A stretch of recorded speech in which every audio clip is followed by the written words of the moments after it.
여러분 반갑습니다. 주챔 업앤다운의 황민영 멘토입니다.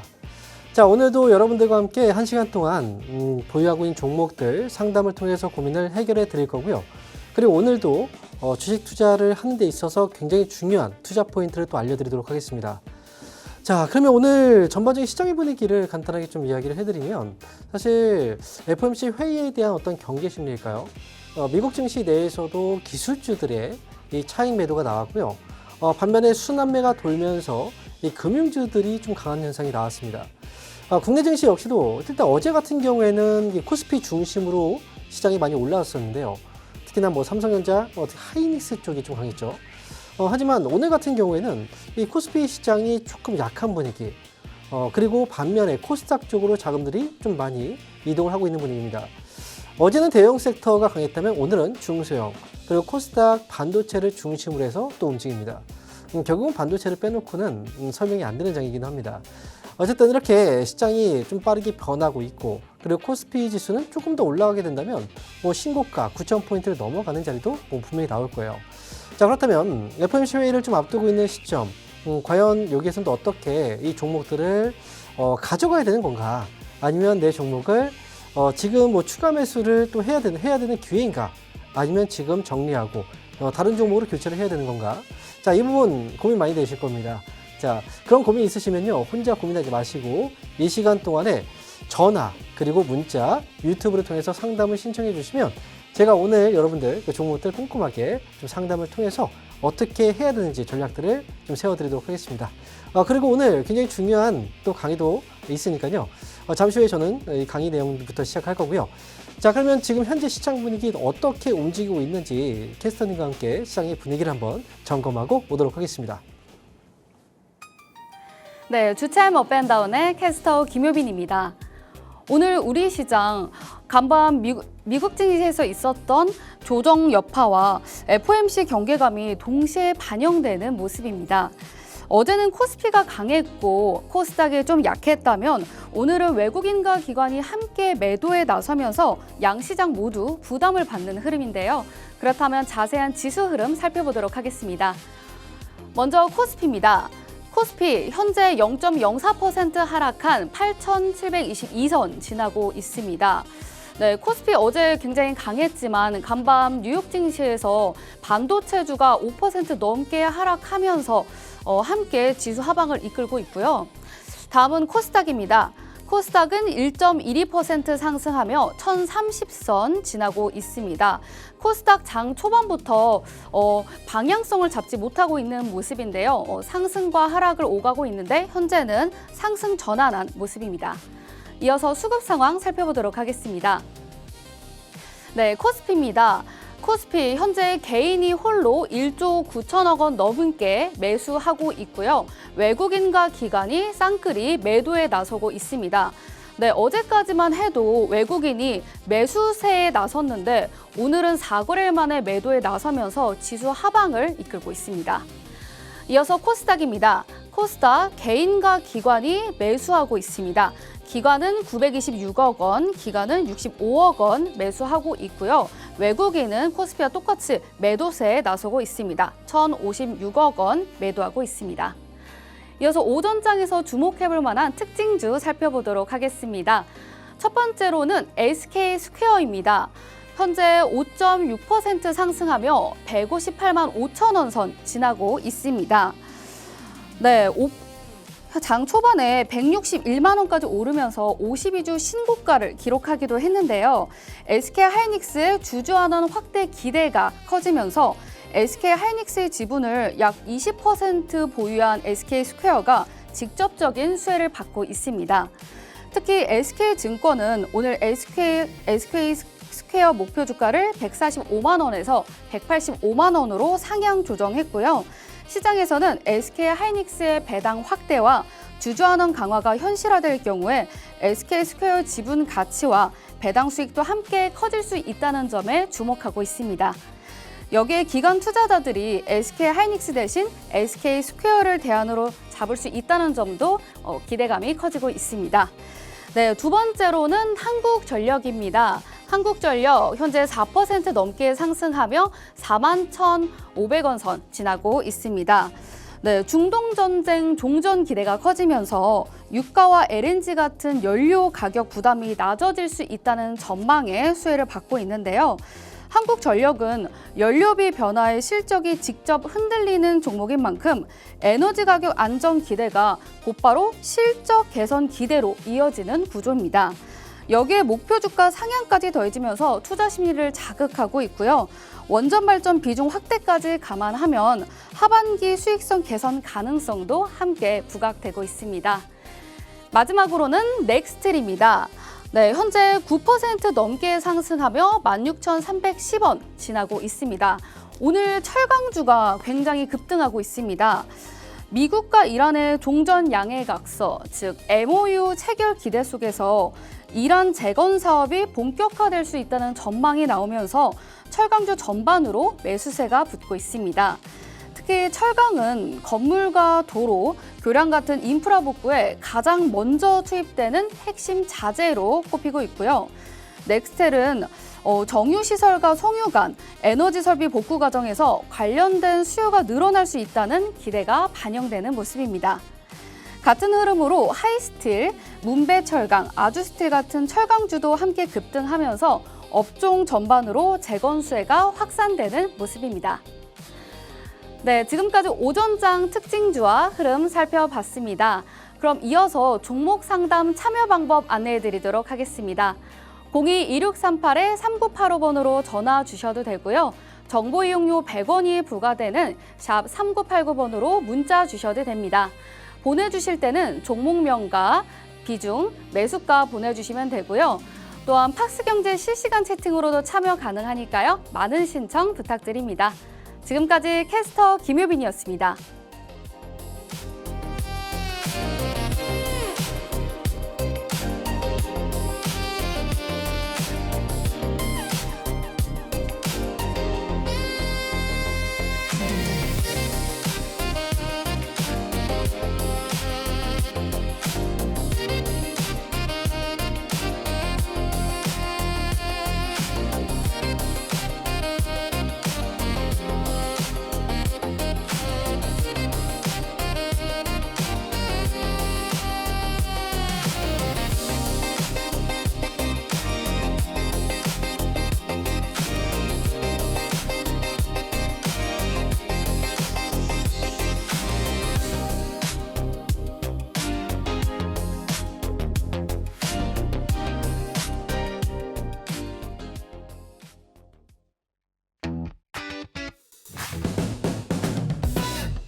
네, 지금부터는 여러분들 중요한 투자 포인트를 잡아드리는 시간입니다.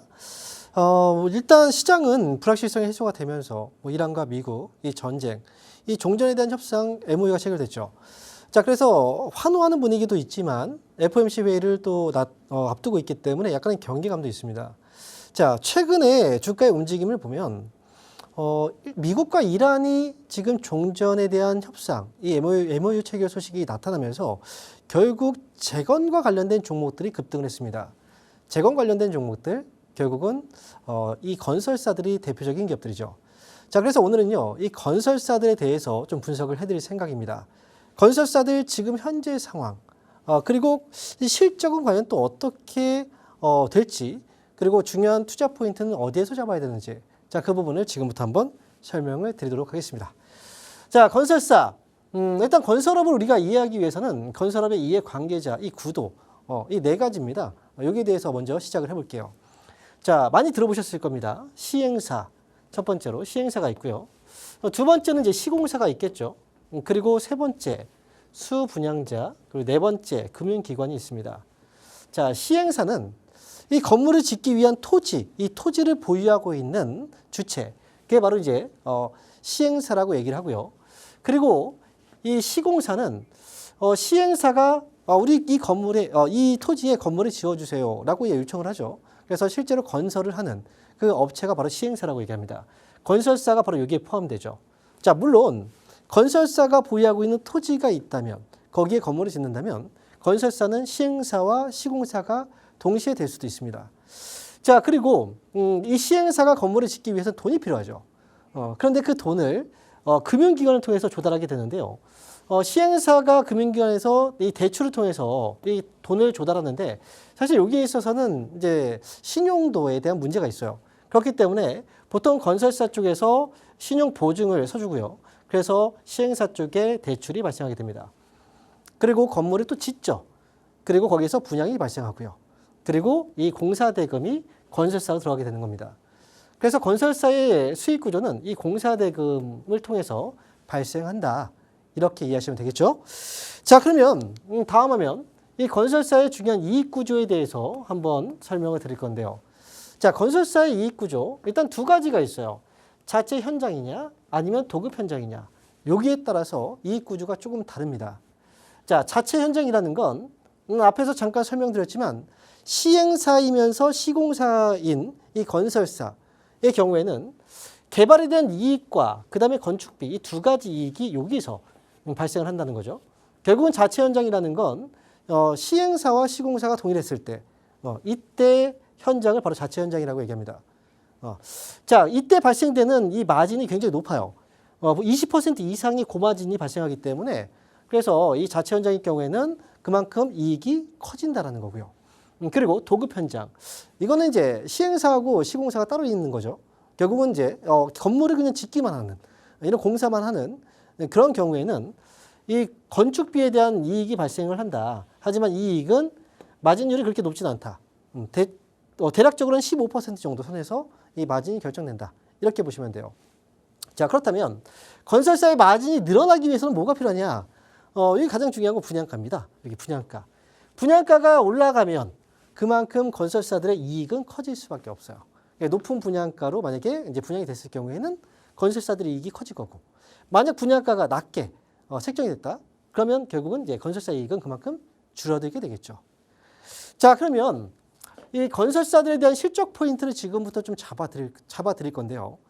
중요한 부분은 바로 이 사람들이 많이 헷갈리는 게 수주 잔고를 중요하게 볼 것이냐, 아니면 착공 쪽을 중요하게 볼 것이냐, 이 부분이거든요.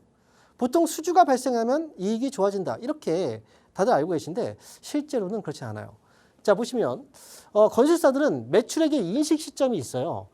이 인식 시점이 언제부터냐면 공사 시작 후 1년 뒤부터 대략 2년까지. 우리가 건물, 아파트를 짓는다고 생각해봐요.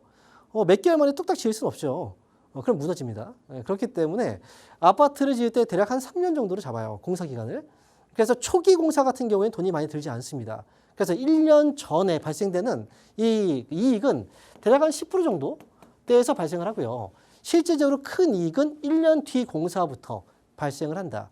대략 한 90%가 여기서 발생을 한다라고 보시면 됩니다. 매출의 인식 시점이 뒤로 가는 거죠.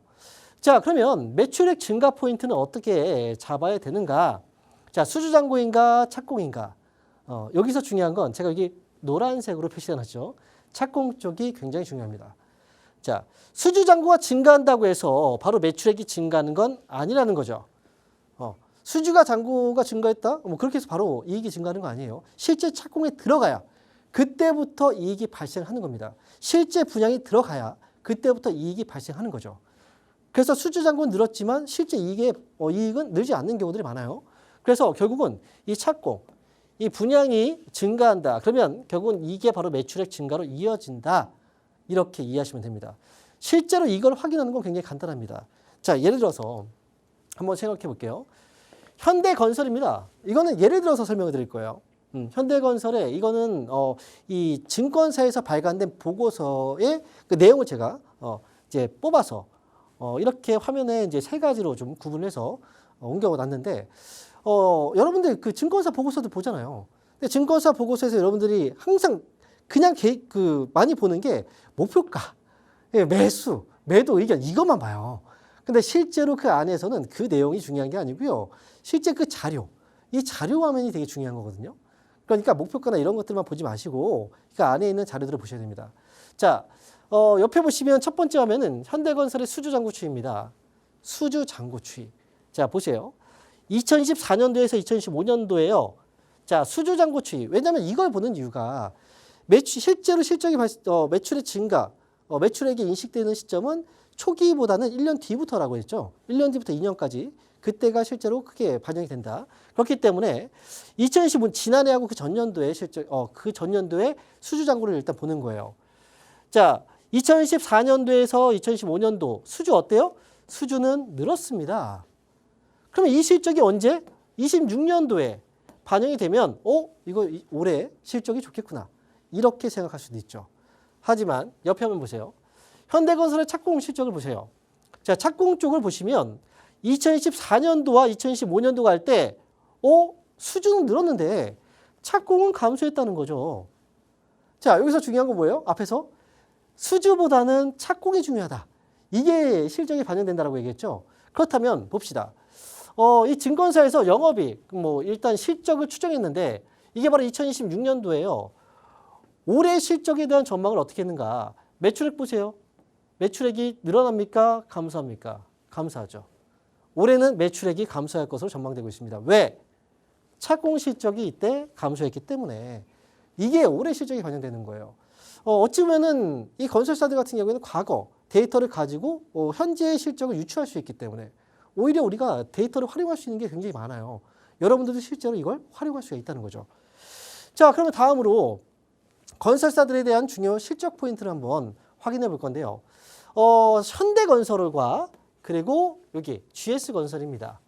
현대건설과 GS건설에 제가 이제 실제적인 그 재무제표 안에 들어가서 과연 어느 부분에서 매출이 발생하는지 이 부분을 좀 제가 캡처를 해왔습니다. 자, 보시면 이 건축, 이 주택 부분이죠. 이쪽 부분에서 발생되고 있는 이 매출, 추이를 보시면 매출 비중이 국내 쪽에서 44.6%가 발생을 해요. 그러니까 전체 매출에서 건축, 주택, 이게 여러분들 이제 아파트라고 보시면 돼요. 아파트. 그쪽에서 발생되는 매출입니다. 44.6%면 사실 거의 한 절반 정도가 여기서 나온다라고 보시면 되고요. 그리고 밑에 보시면 플랜트 쪽에서 발생되는 건 국내가 아니라 해외 쪽에서 많이 발생하죠. 이게 22.7%입니다. 현대건설은 대략적으로 본다면 이 건축 쪽과 플랜트 쪽에서 국내하고 해외 딱 요거만 본다면 대략 한 70% 가까워요. 매출 비중이. 자, 그러면 GS건설은 어떨까요? GS건설 같은 경우에는 지금 건축 부분, 이 주택 부분이죠. 이쪽이 62.5%의 매출 비중을 내놓고 있고요. 그리고 이 플랜트 사업 부분이 이제 10.6%입니다. 두 개 합하면 70%가 넘겠죠. 굉장히 높은 비중이에요. 사실상 건설주를 분석할 때는 이 두 가지 부분을 실적의 포인트로 잡고 보시면 돼요. 이 두 가지 실적이 좋을까, 나쁠까를 보고서 지금 현재 실적을 유추하는 거죠. 지금 보시는 이 화면은 이 데이터 자료는 과거, 이제 지난해 겁니다. 지난해 연간 실적에 대한 데이터를 가지고 지금 얘기를 해드리고 있는 거고요. 자, 그러면 여기서 중요한 건 이제 국내 건설 쪽은 제가 앞에서 수주, 지금 착공에 대한 부분을 얘기했었어요. 그렇다면 해외 건설 수주는 어떨까요? 해외 쪽, 플랜트 쪽. 플랜트 쪽에서 발생되는 이 매출은요, 대부분 중동 지역에서 거의 집중이 되어 있습니다. 그런데 여러분, 미국하고 이란이 중동 지역이죠. 이란하고 전쟁을 벌이면서 중동 지역에 굉장히 많은 인프라가 훼손이 됐어요. 그리고 전쟁을 하고 있는데 거기서 건물이 질 수는 없죠. 전쟁하고 있는데 옆에서 건물 짓고 있으면 그 당연히 무너지겠죠. 그렇기 때문에 전쟁이 일어나고 있는 기간 동안에 이 건설 현장이 굉장히 많이 중단이 됐습니다. 그리고 또 실제 수주가 발생을 안 했죠. 자, 그래서 지금 보시면 최근에 발표된 자료에 따르면 건설사들의 해외 건설 수주 동향에서 전년 동기 대비했을 때 무려 67%나 급감하는 이 상황이 벌어졌다는 거죠. 그렇다면 국내 쪽에서도 주택 수주를 봤을 때는 지난해 그리고 전년도 신규 이제 그 착공 자체가 이 감소를 했고 거기에다가 해외 건설 수주 같은 경우에도 지금도 감소를 하고 있죠. 그러니까 지금의 상황은 사실 건설사들이 실적을 좋게 내기는 굉장히 어려운 상황입니다. 자, 이 부분을 또 우리가 중요한 포인트를 잡아야 돼요. 자, 그러면 이 건설사들에 대한 실적 포인트를 어떻게 주요한 변수들은 뭐가 있는가? 지금 한번 이야기를 해드릴 건데, 자, 보세요. 자, 여러분, APT 아파트입니다. 네, 아파트. 이 아파트 가격이 굉장히 중요한 변수예요. 만약에 아파트 가격이 지금 계속 떨어지고 있어요. 그렇다면 건설사들은 신규 분양, 지금 아파트를 지을 필요가 있습니까? 없죠. 왜? 분양가도 제대로 받지 못할 텐데. 거기다 미분양이 발생할 수 있는데. 그렇기 때문에 아파트 가격이 상승을 해야 사람들이 수요가 또 몰릴 거고, 그래야 미분양도 안 될 거고 하기 때문에 아파트 가격이 올라가주는 이 상승할 때, 그때 보통 이 미분양이 감소하고 착공이 증가합니다. 착공이 증가해야 이게 나중에 이게 실적으로 반영될 거 아닙니까? 그죠? 그렇기 때문에 지금 아파트 가격의 상승이 결국 건설사 실적 증가 요인이다. 이렇게 보시면 되고요. 자, 두 번째 투자 포인트는 바로 금리입니다. 금리. 굉장히 무섭죠. 자, 얼마 전에 금리 인상 얘기 나오자마자 주가 막 흔들리잖아요. 이 건설사들도 마찬가지예요. 금리에 굉장히 민감해요. 우리가 아파트를 만약에 산다고 쳐봐요. 아파트가 뭐 몇천 원에 살 수 있는 건 아니잖아요. 그죠? 억 단위입니다. 굉장히 비싸요. 그 아파트를 내 돈을 현금을 다 100% 가지고 사는 분들은 흔치가 않습니다. 대부분 금융기관에서 대출을 받죠. 그렇기 때문에 금리가 올라가게 되면은 이자에 대한 부담이 늘어나기 때문에 내가 대출을 쉽게 받을 수가 없어요. 부담 때문에. 비싼 아파트를 살 수가 없는 거죠. 대출을 통해서. 그래서 아파트에 대한 구매가 감소하는 이런 상황이 발생되고요. 그렇다면 이제 결국은 아파트 가격은 하락하겠죠? 결국 건설사 실적은 하락하면 감소하겠죠. 증가가 아니라 이번에는 감소를 할 겁니다. 자, 그럼 마지막으로 세 번째는 대출 규제예요. 물론 이제 이 외에도 다른 주변 변수들이 있겠지만 제가 오늘 말씀드리는 건 세 가지 굵직하게 이 세 부분을 말씀드리는 거고요. 정부에서 사실 대출에 대한 규제들을 많이 해요. 그래서 이 대출 규제가 발생을 하면 아파트를 이제 우리가 집을 구매할 때 대출을 못 받아요. 그러면 당연히 이 구매력은 감소하게 될 거고 건설사의 실적은 감소할 수밖에 없습니다. 그렇기 때문에 건설사들의 실적의 변수 이 세 가지만큼 정도는 여러분께서 좀 체크를 하시고 보시면 좋을 것 같습니다.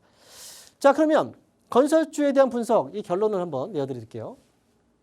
미국과 이란 종전 합의. 자, 일단 MOU 체결됐습니다. MOU라는 건 사실 법적인 구설 용기가 없어요.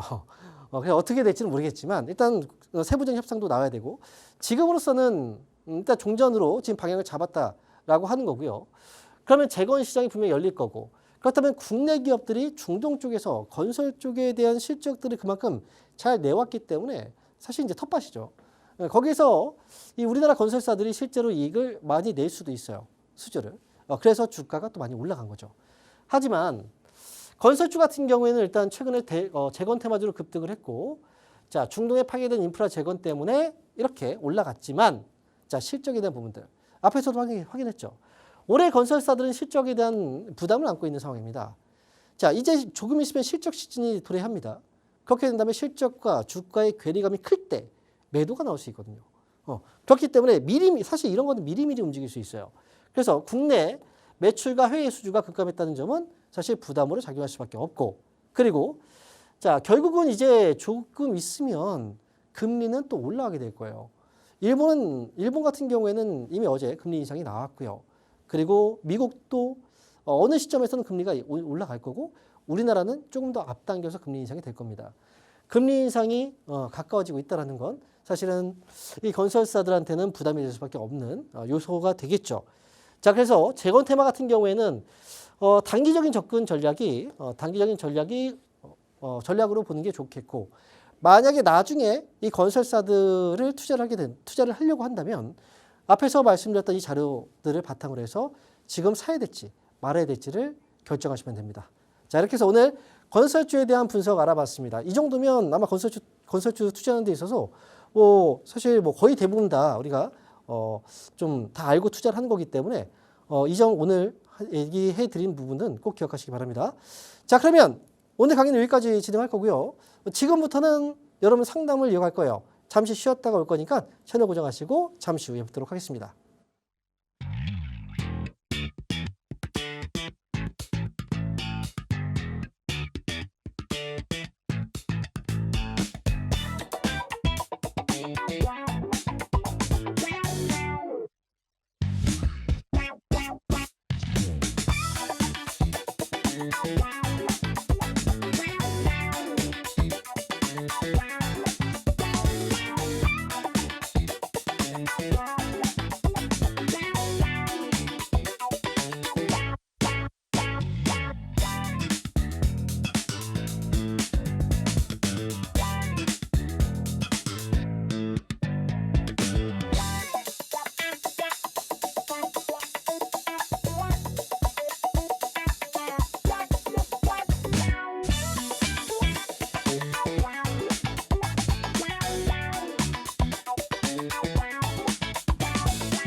자, 여러분 그러면 지금부터는 여러분들이 보유하고 있는 종목들 상담을 해드릴 건데요. 거기에 앞서서 이번 주 주말에 진행되는 강연의 일정 한번 고지해드리겠습니다. 자, 이번 주 토요일 날 진행되고요. 그리고 오후 1시부터 3시까지입니다. 1시에 시작하기 때문에 조금 일찍 오셔야 되고요. 3시보다는 조금 일찍 끝납니다. 그러니까 시간 잘 맞춰 오셔야 되고요.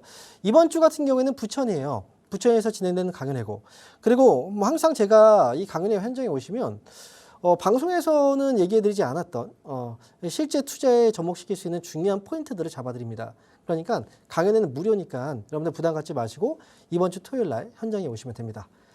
자, 그러면 지금부터 여러분들 뭐 보유 종목들 궁금하시죠? 네, 상담을 이어가도록 하겠습니다. 오늘 첫 번째 상담은 전화입니다. 자, 여보세요? 여보세요. 네, 반갑습니다. 황영멘토입니다. 네, 안녕하세요. 반갑습니다. 네, 안녕하십니까. 자, 어떤 네, 종목 때문에 전화 주셨는지. 예, VT라는 종목이고요. VT. 네. 예. 매수가는 15,900원. 네. 비중은 10% 정도 됩니다. 비중은 10%예요. 이 종목은 많이 떨어졌을 때 사긴 했네요. 아, 거기에 전 저점이라고 생각해서. 여기가 지하일 거라 탁 이제 바닥일 거라 생각했는데 알고 보니까 지하 2, 3층이 더 있었네요. 맞습니다. 맞아요. 주식이 사실 완벽한 바닥을 잡아내기란 쉽지가 않아요. 네네. 완벽한 바닥을 잡았다? 사실 그거는 운에 가까워요. VT 같은 경우에는 아마도 이제 15,000원 부근이 뭐 예전에 이제 과거 흐름을 봐도 이 가격대에서 한번 저점을 만들었다가 크게 올라갔던 적이 있었죠. 네. 그렇죠. 그걸 보고 여기서 사면 되겠구나라고 생각을 하셨을지 맞습니다. 몰라요. 맞아요, 그죠? 네. 네. 그런데 만약에 뭐 이란과의 전쟁 이런 것들이 없고 했었다면 뭐 달라졌을지도 몰라요. 그런데 지금 같은 경우에 수급도 막 한쪽으로 계속 쏠려 있고 나머지 업종에 수급이 잘 안 돌잖아요. 네. VT 같은 경우에도 지금 이 회사가 지금 하고 있는 일이나 뭐 아실 거예요, 그죠? 라미네이팅. 화장품 쪽이나 2차 전지 뭐 이런 거. 이 화장품 쪽도 하고 있고요. 그 다음에 네. 이 회사가 지금 라미네이팅 기계, 뭐 필름 네. 이쪽 사업도 하고 있잖아요, 그죠? 예, 예. 자, 그런데 지금 VT는 사실 여기에서 좀 되게 아쉬운 게, 이 타이밍으로 본다면 굉장히 잘 기다렸어요. 이거 오랫동안 보고 계셨다면 진짜 이거 잘 기다리신 거예요. 여기 샀다는 건. 그 전에 막 계속 떨어지고 있을 때 막 참고. 그런데 여기에서 지금 최근에 많이 떨어졌다가 이 바닥을 잡고 좀 올라오기 시작했어요. 그래서 VT는 지금 거래가 많이 실려 있지는 않지만 지금 여기 이 가격 정도라고 하면 이 회사는 뭐 부담을 느낄 필요는 없어요. 그래서 물을 한 번 더 타볼까 하는데요. 물을요? 네. 굳이 뭐 탈 필요가 있을까 싶고 얼마나 더 사시게요? 뭐 10% 정도 더 살 수 있어요. 그 정도까지 할 필요는 없어요. 만약에 한다면 뭐 5% 정도는 해도 괜찮아요. 네. 왜냐면 단가 차이가 많이 안 나요. 물론 여기서 이제 되게 힘들었죠. 떨어질 때. 그런데 지금 정도의 가격이면 수익을 낼 수 있는 정도의 가격이라 올라가면 수익 내고 나오면 되잖아요. 그냥 물은 타지 말고 기다려 볼까요? 네, 기다리세요 그냥. 이거는 그냥 기다리셔도 괜찮아요. 나중에 이쪽으로 2만 원 정도 올라오면 이때 빠져나오셔도 괜찮아요. 네. 아니면 뭐 장기로 간다 해도 사실 장기로 갔을 때도 기다려 볼 만한데 지금 같은 경우는 워낙 변동성이 좀 큰 장이라 일단 2만 원 정도 선에서 한번 정리하시죠. 수익 내고. 예. 네. 그러면 될 것 같아요. 이 종목은. 예. 그냥 물 딸 필요는 없다는 거죠? 굳이 할 필요는 없습니다. 예, 알겠습니다. 감사합니다. 네, 감사합니다. 자, 그럼 이어서 다음 전화 한번 받아보겠습니다. 자, 여보세요? 여보세요? 네, 반갑습니다. 황명멘토입니다. 예, 감사합니다. 네, 안녕하십니까. 대한조선요. 네, 매수 가격. 대한조선. 네. 82,000원에 20%입니다. 82,000원이요? 예, 예. 가격이 보니까 좀 위쪽이네요. 예, 더 위에 있는데 물타기 해가지고 좀. 더 위에 있었는데 추가 매수를 해서 지금 예. 가격이 낮아진 거예요? 예, 예. 지금 이 회사 같은 경우에는 지금 주가가 이게 이 초기에 이때 11만 6천 원까지 올라갔던 적이 있었죠. 초기 상장 예, 당시. 예, 예, 예. 그리고 한 번 더 올라가면서 이렇게 올라갔었는데 이때예요? 아니면 저기 앞이에요? 뒤에요. 뒤에요. 예. 이 부분에 사셨구나. 그래서 지금 떨어졌다가 지금 여기까지 예, 왔군요. 예. 대한조선은 지금 이거 가져가셔야 돼요. 근데 항상 이제 뭐 방송을 많이 보셨다면 이 회사가 지금 2025년도에 지금 8월 7일 날, 8월 달에 지금 이제 상장이 돼서 이때 한번 딱 올라갔잖아요. 예, 예. 근데 이때 첫날봉의 저점을 깨고 나서 이제 계속 내려왔단 말이죠. 예. 보통 이렇게 밑으로 깨는 종목들은 매매를 안 하시는 게 좋아요. 첫날봉의 저점을 깨고 내려온 종목들은 다시 회복되기가 조금 힘들어요. 이미 실망감 때문에 주가가 빠진 상태이기 때문에. 다시 실적이 좋다고 이야기하는데. 실적은 좋죠. 실적은 괜찮아요. 근데 이미 초기에 보통 있잖아요. 상장 초기에는 관심이 되게 많죠. 그리고 상장이 된다라는 것 자체가 이미 실적을 잘 내고 있기 때문에 상장이 되는 거거든요. 그래서 그 기대감이 주가에 좀 많이 과하게 반영되는 경우들이 있어요. 일단 지금 같은 경우에는 지금 57,100원 부근에서 지금 이게 최저가잖아요. 여기서 지금 반등 나오고 있고 이제 거래는 사실은 별로 이제 실려 있지는 않은데 이 정도 금액이라면 저는 가져가는 게 맞다고 봐요. 그리고 수익을 낸다라는 개념을 우리가 본다면 이 종목은 올라오면 팔긴 해야 돼요. 얼마 정도 보냐면 85,000원이에요. 85,000원. 장기로 가져갈 생각하지 마세요, 이건. 예. 또 올라가다 여기서 계속 빠졌잖아요. 이렇게 빠졌잖아요. 그죠? 예. 겨우 또 올라오면 다시 또 빠질 수 있어요. 그러니까 이 종목은 85,000원. 올라오면 정리한다. 생각하시고 올라오면 잘 85,000원 가겠습니까? 85,000원까지 볼 수 있어요. 예. 올라오면 잘 파세요. 예, 감사합니다. 네, 감사합니다. 자, 이어서 다음 종목은요. 유튜브로 가볼게요. 유튜브. 자, 미래에셋증권. 매수하신 가격이 61,000원입니다. 그리고 지금 비중이 10%네요. 자, 61,000원. 61,000원. 추가 매수를 해도 될까요? 지금 약간 가격대가 참 애매한. 근데 이게요, 뭐냐면, 이게 차트 보고 매수하시면 이 가격에 사요. 이렇게. 반등이 여기서 나왔으니까. 근데 미래에셋증권은 결국은 스페이스X. 이것 때문에 사셨을 거예요. 상장 때문에. 그리고 상장되고, 상장되기 전에는 이미 관심이 많이 이제 받아서 주가가 많이 올랐죠. 상장되고 나서 스페이스X 주가는 잘 올라가요. 그런데도 불구하고 미래에셋증권은 오히려 차익 매도가 나오면서 이렇게 빠지고 있죠. 자, 지금 이 미래에셋증권의 경우에는 보유해서 가져가는 건 맞아요. 이미 주가가 많이 빠졌기 때문에. 그리고 스페이스X가 지금 상장이 돼서 주가가 잘 올라가고 있기 때문에 여기에서 이제 기대감이 한 번 더 위쪽으로 올라갈 수는 있어요. 그런데 비중을 여기서 추가 매수를 해서 한다고 해도 단가가 뭐 많이 떨어지진 않아요. 그러니까 그냥 탈출할 수 있는 가격인데 굳이 이거 추가 매수를 할 필요는 없다는 거죠. 리스크를 더 짊어질 필요는 없고요. 다만 이제 만약에 미국에서 스페이스X가 지금 잘 가고 있는데 갑자기 차익 매도가 쏟아지면서 확 떨어질 수도 있잖아요. 그러면 이 종목도 갑자기 확 떨어질 수 있어요. 그러니까 추가 매수는 지금 해야 될 시기가 아닙니다. 오히려 예전에 주가가 올라갈 때 사실 올라가는 시점에서 우리가 불타기라고 하죠. 이익을 크게 내기 위해서. 그런 모르겠지만 이게 많이 올라간 상태에 떨어질 때 물타기를 한다. 이거는 지금은 굉장히 불안한 거예요. 그래서 이거는 이 종목은 여기서 추가 매수하면 안 되고요. 손절가는 아래쪽으로 46,000원 잡으세요. 46,000원. 46,000원을 잡고 가시면 되고요. 그리고 여기서 위로 지금 현재 이제 바닥 잡고 올라오고 있잖아요. 여기서 올라오면 65,000원 정도 선에 올라왔을 때 빠르게 탈출하고 가자. 정리하자. 이렇게 말씀드리겠습니다. 자, 이어서 다음 상담 이어갈 건데요. 이번 상담은 전화입니다. 자, 여보세요? 여보세요? 네, 반갑습니다. 황미영입니다. 반갑습니다. 네, 안녕하세요. 어떤 종목인가요? 강원랜드. 강원랜드. 예. 매수 가격 하고 계시군요. 18,500원.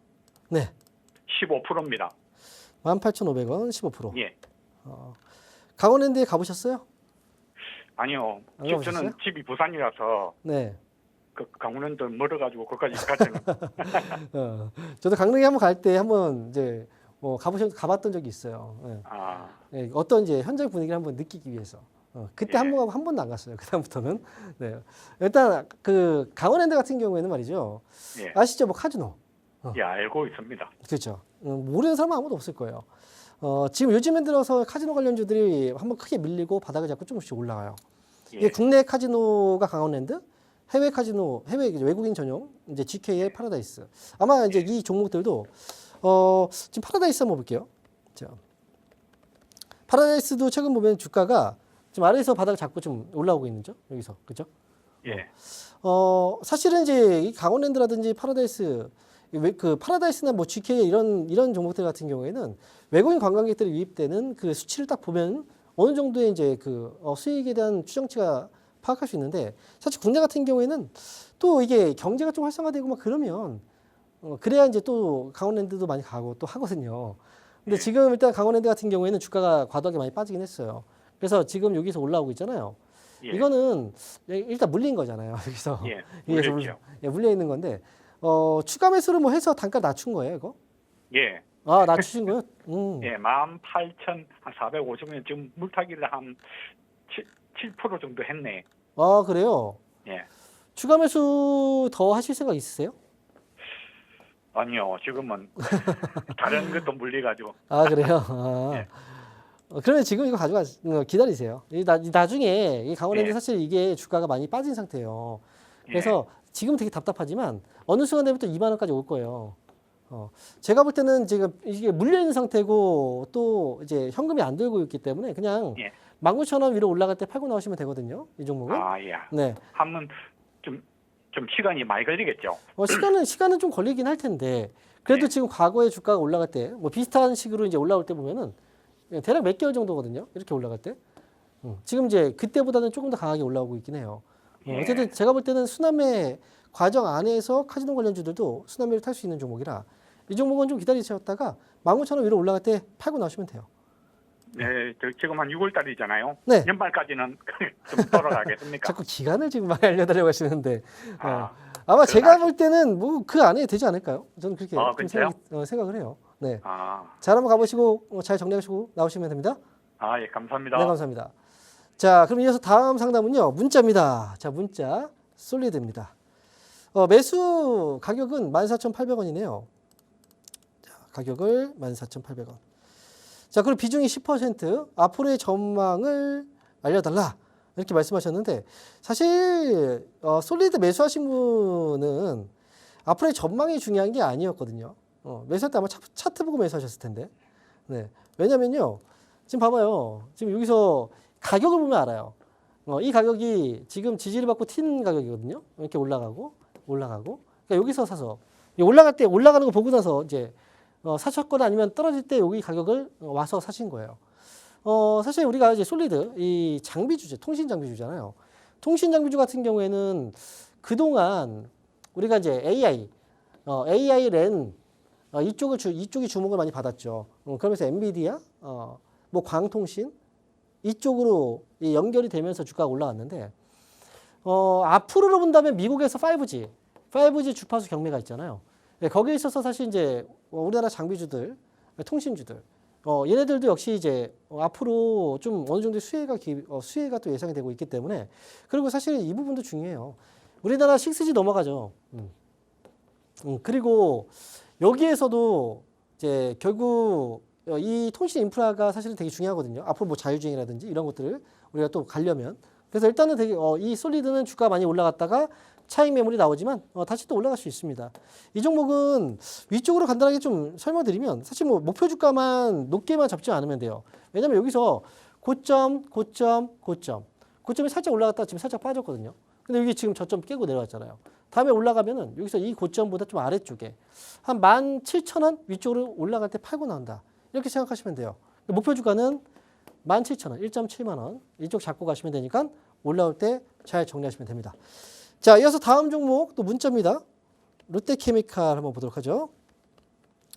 자, 매수한 가격이 12만 8천 원이고요.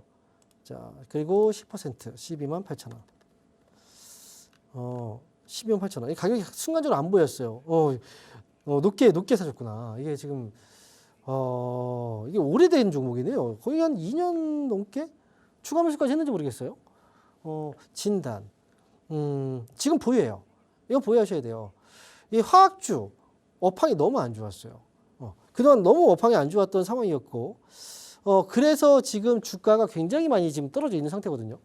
그래서 지금 이제 전체적으로 이제 전방산업, 이 철강이라든지 화학, 얘네들이 업황이 너무 부진하다 보니까 정부에서 지금 지원책을 지금 쓰고 있어요. 철강 같은 경우에는 이제 오늘부터 오늘부터죠. K스틸법 시행이 됐죠. 그런 것처럼 얼마 전에 화학 쪽 같은 경우에도 화학업체들 구조조정이 있었고, 롯데케미칼 같은 경우에는 사실 이제 지금 업황의 바닥을 지나고 있는 상황이다. 이렇게 보시면 되고요. 롯데케미칼은 차라리 추매가 어떨까요? 단가 좀 낮춰보시는 게 어떨까요? 너무 가격대가 높아가지고 저는 지금 이 가격이 8만 5천 원 정도 아래라면 차라리 단가 낮춰가지고 한 10% 정도, 지금 매수 비중이 한 10%잖아요. 추가 매수하면 단가가 좀 많이 낮아질 거예요. 그렇게 해서 가시는 게 훨씬 더 좀 빨리 탈출할 수 있는 방법일 것 같아요. 그리고 위쪽으로 본다면 이제 추가 매수를 한다? 그러면 11만 원만 넘어가도 수익 나올 거예요. 그러니까 이 종목은 추가 매수해서 12만 원 정도 선에서 저는 탈출하자. 이렇게 말씀을 드리겠습니다. 자, 이어서 다음 종목 상담 또 문자네요. 자, 문자 많이 보내주셨네요. 자, LS 머티리얼즈. 자, 가격은 이거 상담했던 종목이군요. 지금 체크가 되어 있는 거 보니까. 자, 지금 34,400원이네요. 34,400원.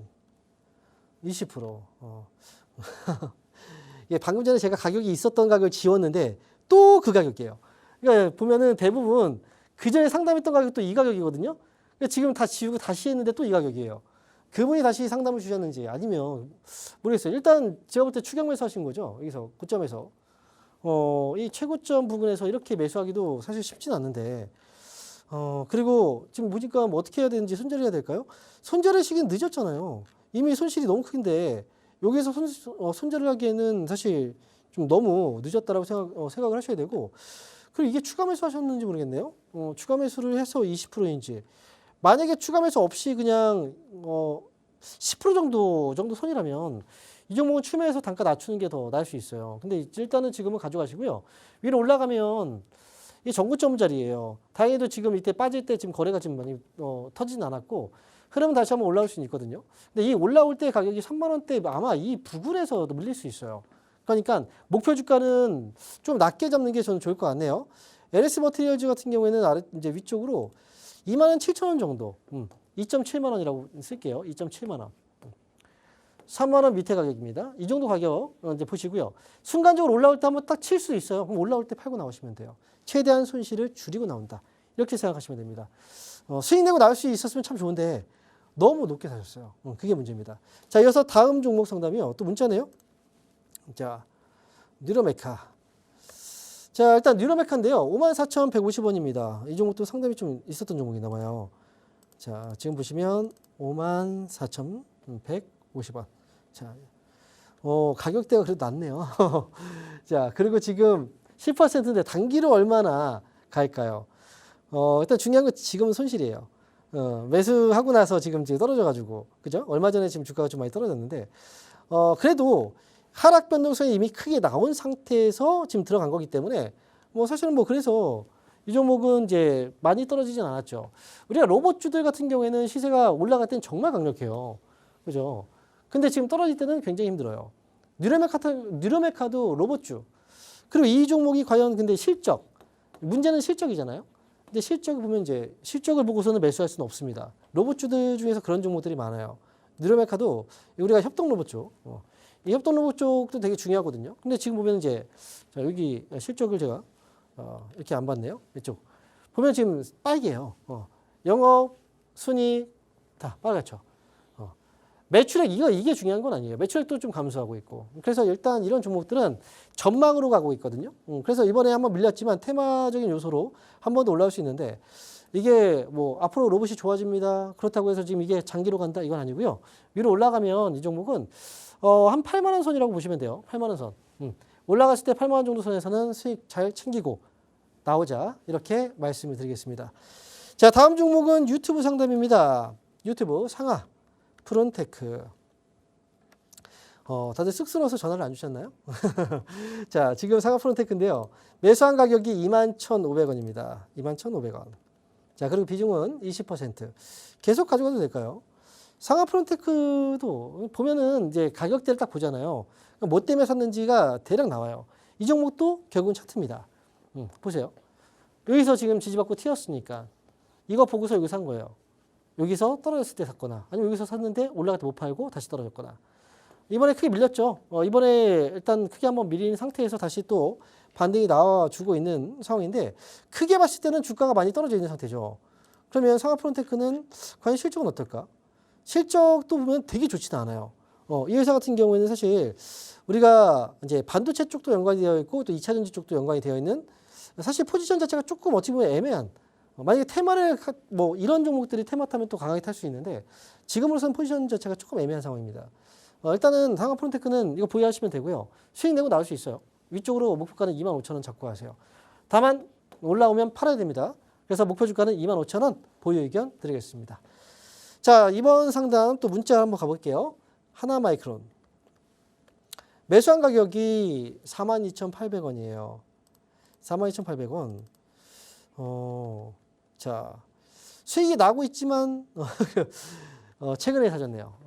일단 지금 주가 많이 그냥 올라오고 있어요. 오늘 2% 올라오고 있는데 하나마이크론 뭐 사실 뭐 다 아는 기업이죠. 이 반도체 쪽에서도 이제 워낙에 시세도 또 강력했고 올해 실적도 분명히 좀 많이 좋아질 거라고 예상이 되고 있고 그래서 주가가 많이 올랐죠.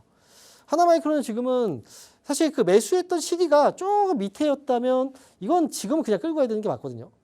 그런데 지금 보니까 여기서 좀 애매한 부분이 뭐냐면 최근에 올라왔다가 아직 고점 자리 돌파를 못했어요. 지금 약간 시세가 좀 잦아들고 있죠. 근데 여기서 가격이 여기 있기 때문에 한번 흔들리면 손실이 나버려요. 그래서 지금 일단 이 부분이 비중을 조금 줄여놓고 하는 게 어떨까 저는 생각이 들고요. 위쪽으로 55,000원이에요. 이 가격 지금 아직은 머물러 있는데 이 가격 위로 딱 터치하면 절반만 파세요. 그리고 나머지 절반은 좀 더 끌고 가는 거예요. 아직 반도체 쪽 괜찮으니까. 나머지는 6만 원입니다. 6만 원. 일단 6만 원까지 최종 목표가 보시고 이 위로 올라가면 판다. 이렇게 보시면 돼요. 자, 수익 축하드립니다. 자, 이어서 문자 종목 하나 또 가보도록 할게요. 일진전기. 자, 일진전기는 지금 129,600원대입니다. 자, 129,646원. 어이구, 너무 정확한 가격을. 이게 근데 가격이 왜 이러죠? 자, 지금 여기서 요 고점이에요. 고점에서 무슨 또 만남이 이렇게 다들 만나기로 하셨는 것도 아니고 지금. 아이고, 이게 너무 많이 떨어졌죠. 그러니까 주식은 다 보면은 여러분 기본적으로 이제 생각을 좀 해봐야 돼요. 주가는 올라가면 빠지고 올라가면 빠지고 올라가면 또 빠지죠. 많이 올라가면 많이 빠져요. 근데 이게 기다리지 못해서 그래요. 반드시 빠지거든요. 빠진 자리가 나와요. 지금 만약에 요 최근에 샀다? 그럼 문제될 거 없어요. 근데 지금 너무 요 고점에서 올라갈 때 사셔가지고 그래서 문제가 되는 거고 이번에 목표가를 선정한다고 하더라도 저는 13만 원까지 못 봐요. 12만 원까지 좀 낮춰서 봐야 돼요. 만약에 밑에서 샀으면 수익 내고 나올 수 있어요. 밑에서 샀으면 수익 내고 나올 수 있는 가격입니다. 하지만 이 고점 부분에 샀기 때문에 수익을 못 내는 거예요. 내기 힘든 거죠. 일단 지금 이 종목은 12만 원 목표가고요. 올라오면 잘 팔고 나오자. 이렇게 말씀드리겠습니다. 자, 이렇게 해서 오늘 일지전기까지 상담 알아봤습니다. 여러분들 뭐 종목들 궁금증 잘 해결됐었으면 좋겠습니다. 저는 그러면 여기서 인사드릴 거고요. 주말 강연회 일정 아시죠? 거기서 저는 여러분들 찾아뵙도록 하겠습니다. 저는 다음 주에 인사드릴게요. 감사합니다.